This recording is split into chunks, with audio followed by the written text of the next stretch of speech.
States of America and to the republic for which it stands, one nation, under God, indivisible, with liberty and justice for all. Moment of prayer. Thank you. Mayor Tutai. Here. Council President Fire. Here. Alderman Wadwa. Here. Alderwoman Calderon. Here. Alderman Brickner. Here. Alderman Damon. Here. Alderwoman Fliss. Here. The meeting has been properly posted and noticed. Telephonic meeting, none. Public hearings, none. Presentation, none. Citizen comments, Richard? None. I had to ask.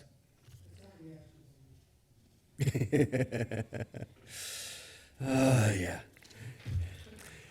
Consent agenda. Is there any other person that would like anything removed? Mayor, I'll make a motion to approve the consent agenda as listed. Second. All in favor? Aye. All opposed? Ayes have it. Recommendation of action from committees. License agenda 02/20/2024. Don? Mayor, we had one redo and one no-show, and that was all from licensing this evening. Thank you. Action to be taken from the Finance Committee? None. Action to be taken from the Bargaining Committee? None. Action to be taken from the Board of Public Works? None. Action to be taken from the Planning Commission? None. Resolutions and ordinances. An ordinance to repeal and recreate section 435-3A sub 22 of the City of St. Francis Code of Ordinances concerning certain parking restrictions on East St. Francis Avenue in the City of St. Francis. Margaret Hall, do you have anything to add? This is the codification of the action taken by the Common Council with regard to the additional restrictions on East St. Francis Avenue. The city engineer has reviewed and blessed the proposed text amendment. So I'm having just a really hard time visualizing what the western limits of the South KK Avenue right-of-way and continuing east, because like that area to me stops at Thomas Moore's driveway. So I'm just trying to visualize what that would look like. Bill?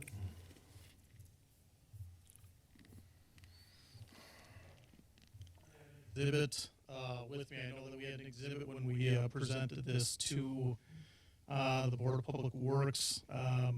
Essentially what was approved by the Public Works, and this was a question in regard to removal of up to 3 parking stalls as a concern from a resident. So essentially what we have on this is that there is going to be a sign, and I can't think of the distance off the top of my head here, I apologize, but essentially there'll be no parking to the corner from the crosswalk of St. Francis and KK, extended to a length, I believe it was 48 feet. So what that would do is essentially eliminate 1 parking stall, but it would also relieve congestion in some areas that there was backups. So that would allow for 2 20-foot stalls between the sign and the existing driveway immediately to the east. So this puts that language into it puts the restriction into language that's consistent with other ways that we've described these parking restrictions in section 435-3. Okay, thanks. Makes sense. I'll move to adopt. Second. All in favor? Aye. All opposed? Ayes have it. Discussion items with possible action. Bike and pedestrian study. Bill? Thank you. I have Brian Wiedenfeld. He's an assistant planner with MSA. He's the one that had worked on this study. If you recall, a few months ago, the City Council authorized MSA to prepare a bike and pedestrian study that essentially looked at the existing infrastructure, ordinances and such, within the city of St. Francis and come up with specific recommendations. So Brian's going to go through this. The entire packet is included within your packet of the presentation. And I'm going to move over to the smart board and run through the PowerPoint slide. Thank you. Great.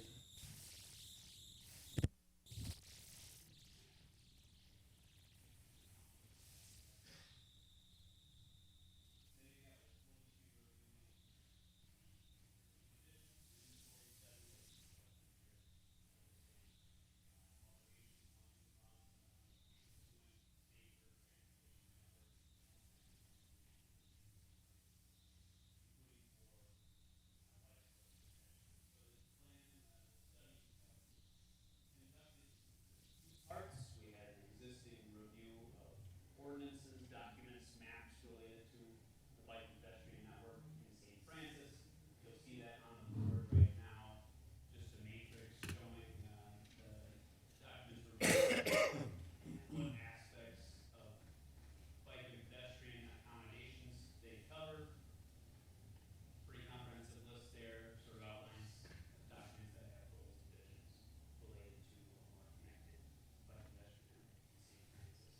The second half of the study is a full inventory of the bike and pedestrian network in St. Francis, including for our bike accommodations, looking at lanes, both on-street and off-street, as well as shared use path for both pedestrian and bicyclist use, as well as pedestrian infrastructure relating to sidewalks, inventory for both where sidewalks are present on both sides of the street, one side of the street, and the sidewalk. We also look for where curb ramps are not present for those with mobility issues. So on the board now, Bill is showing a number of the maps we exhibit within the study, and we can flip through these too quickly, but this is just showing key corridors throughout St. Francis, showing the functional roadway classification throughout the street network in St. Francis. You'll see many of the roads are local roads, and especially for bicyclists and pedestrians, those are typically not a safety hazard. Move ahead, Bill. We also did a very rough baseline inventory of trip generators, community amenities where people might be walking or biking to. You'll see just a rough baseline inventory. We can certainly add to that through public engagement on where people are traveling to. But clusters of trip generators throughout the city and relatively close distance where that's walkable and bikeable too. And then reviewing our first map of bike infrastructure, you'll see that on the board. We inventory for both off-street lanes and on-street lanes and where there are no bike lanes present. We also show shared use trails that are existing, especially there on the Oak Leaf Trail along the lake shore, as well as the Notch Trail just behind us, and as well as the new shared use path off of Nevada there to the south. You'll see here, I mean, many of the streets in St. Francis do not have accommodations currently. And to outline, sort of draw your attention, we show the outside city limits of where there are connections or accommodations for both Cudahy and the city of Milwaukee. So you'll see coming up to the city borders from Cudahy, you have Packard Avenue has bike accommodations. Milwaukee, you'll see Whitnall, Layton, to the north, Kinnickinnick, just showing, displaying where some of those accommodations are present outside the city limits. How do you know our streets so well? What's that, Mark? How do you know our streets so well? I spent a lot of time on Google Study? Maps. Okay. And that's primarily how the inventory was done. I also spent an afternoon out here, one of the warm days in November, walking around, taking pictures, talking to some folks who were biking and walking. So it was a cool project. And moving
I really don't have any question. I do have a comment.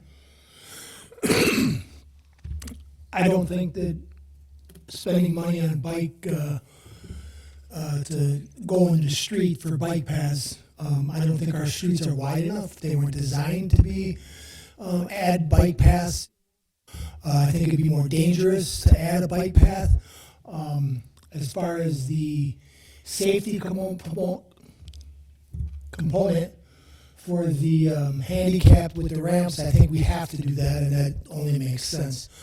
And then repairing some of the sidewalks. I know that I walk the dog around, pretty much around the city, and there are a couple areas that look like the sidewalk was designed for a skateboard jump. That should, no. So that, you know, correct those issues, but I really don't see that big of an issue in the city of St. Francis to spend that kind of money that we're talking about just to add bike paths onto the city. I just don't see it. One thing I would just add is that, looking back to when this was first discussed, I think your comments are well received, and that's exactly why we were authorized to do the folks that we did. So essentially, the task 1 through 10 is if a community has capital planning in place for long-term improvements. And with this case, this was simply to give a snapshot of what's currently present in St. Francis, and if the city council wants to proceed and look at any specific areas, this kind of gives a general idea of areas that you could look. And in the case that there may be a need for long-term capital planning or more of an in-depth study, we would certainly look for funding so that the city is not the one that's paying for those studies as well. Or the study could simply stop at this point and public work could be directed at certain things like those immediate concerns, wayfinding and things like that. So, yeah, I completely agree with your thought process. And I think, I agree with Don in many ways, but I do think traveling like Howard Avenue, KK Avenue, I see bikes all the time. There are people that still bike downtown to work, and there are lots of people that bike to the lake. I think we could just have a couple of areas really looked at that are the main areas that people would, the wider streets, like definitely Howard Avenue could have a bike lane. And there are people biking there all the time, and lots of times then they go up on the sidewalk and then they come back down. And that's just as dangerous for people that are walking on the sidewalk. So I think in the future, we need to look a little bit at some of those roads that are the ones that should be done. Yeah, I tend to agree completely with that. I think, you know, the bikers are out there, and whether or not we accommodate them, whether or not we make space for them, and they have just as much valid right to the road as everybody else. And I think that, you know, from a public perception, you know, perspective, it says something for a biker to hit our city and not see the same bike lane infrastructure that's on the exact same type of road that's in Milwaukee or Cudahy or anywhere else. And, you know, I'll go out there with a bucket of paint next weekend if weather allows. Let's go. And we're gonna have snow then. I would further add to the comments that if you go to Layton Avenue, Howard Avenue, Whitnall Avenue, Kinnickinnick Avenue, Packard Avenue, Lake Drive, those roads don't narrow in St. Francis. They're the same width they are in Milwaukee. They're the same width they are in Cudahy. They can accommodate the bike lanes there. So to say they're too narrow, we can't do that, I think you lose that argument because you prove it as soon as you leave our borders, it's possible. And this is a community request that people are looking for, so I agree with Debbie and Matt, and I think it should be looked into a little further in a limited scope.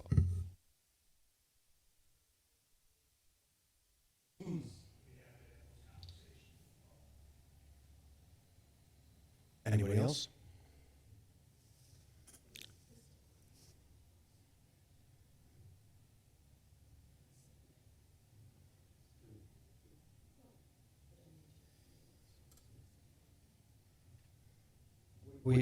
we could recommend to go back to Board of Public Works to review the limited scope we might be interested in pursuing if the council's interested in that as well. I'll make that motion. I'll second. All in favor? Aye. Opposed? Ayes have it. No. No. One no or two noes? Two noes? Okay. Yes, thank you.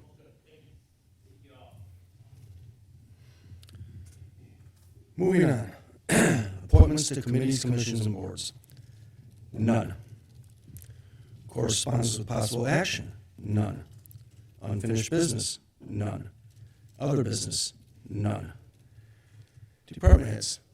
Bill? All right, I will speed through my monthly update here, and I'll just hit a couple of the highlights. Bike and ped study, you guys just heard on that. I just want to bring to your attention MS4 annual report.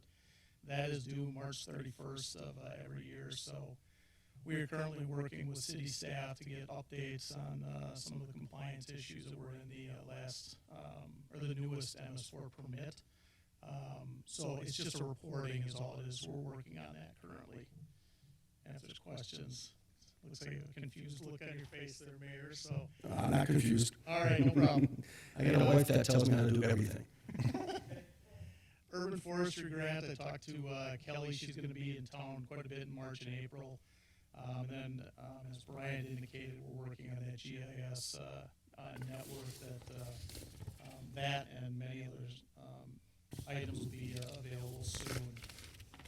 The PPII, that was submitted 2 weeks ago, so we are just waiting a response at this point. The GIS digitizing, we are well into that effort at this point, and I just distributed some maps to Dave Gilbreth today to assist us with some questions that we had specific locations. Vretner Park proposal that was presented 2 weeks ago, and Luke is currently in the process of starting to plan that kickoff meeting.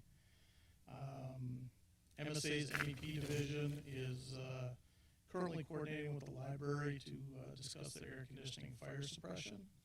And then Tier 2 filing, that is a annual filing for the Public Works for measurable quantities of specific materials that are stored at the Public Works garage.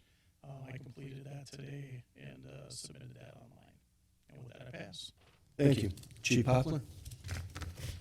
Just continued work on our new hires and the gearing up for the fire academy. Also hosting the Honor Guard clinic once again this year, making preparations for that.